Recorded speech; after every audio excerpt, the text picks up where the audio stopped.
Well, hello guys, and welcome back to another Steven Universe review. In this episode, we're taking a look at Season 5, Episode 15, Pool Hopping. Now, you could argue this is another filler episode. And, I mean, you're kind of right, but I kind of enjoy what it does. But we'll get into it.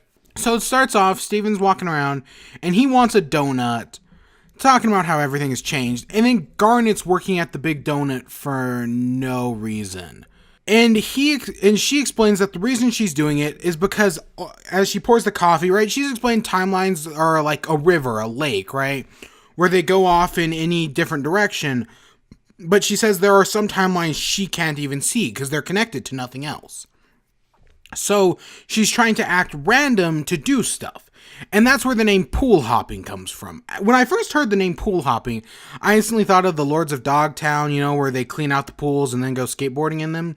But it's pool hopping like the Magician's Nephew. Well, not like the Magician's Nephew, but basically they're just hopping from different reality, different timeline, just doing random things. Okay, I can get behind that. Sure. So they start doing random things, and they're just having fun. Eventually, they bring a pizza to Bedalia, and Garnet says, "Paint me like one of your amethysts." And I lost it. That's fucking hilarious. Oh my gosh. That was so great. But then they see a cat with only one eye, so they chase after it, and they find a bunch of kittens hiding out in the forest. And Steven asks Garnet, using your future vision, what should we do next? And Garnet starts to freak out because she doesn't know what to do next. Everything is improbable, right? She has no clear cut on the future. And at first, I was down for this because I like the idea that you can break Garnet's future vision. In the rerun reviews, I haven't gotten to the episode Future Vision yet, but okay, I'll talk about it now, I guess. I am inherently against the concept of future vision. I feel like trying to predict the future just makes the future either certain or not certain at all, because now you have knowledge of the future, you can then go and change the future. You see the problem there? It's kind of one of the few things I liked from Civil War 2, but don't at me. But I like the idea of it breaks Garnet's future vision. And Steven recently has been acting weird, and she's no longer able to predict the future. That's really interesting, how it's kind of destroyed her future vision. I mean, she can still try to see the future, but you get it. It's an interesting point to take it at. But Steven eventually asks, what do you want to do with the kittens? Putting the choice in Garnet's hand.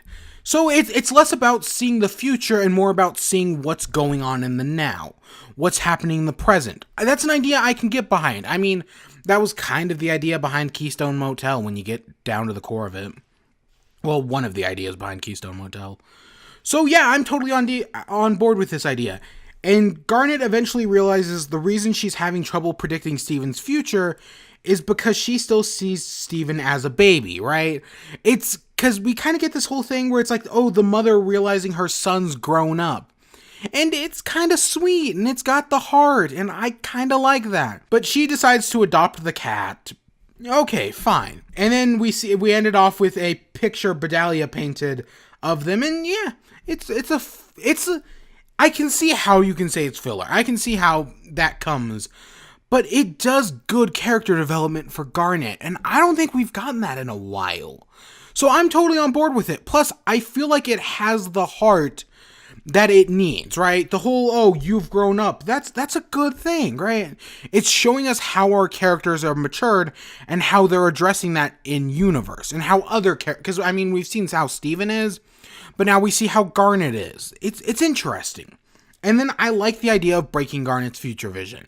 Something unpredictable. Again, I still have the inherent problem with future vision, and I'll do that when I get to the episode in the retro reviews. But yeah, overall, I think it's a fine episode. You can make the arguments, but I still enjoyed it. But I hope you all enjoyed. Stay tuned for more. Until next time, peace.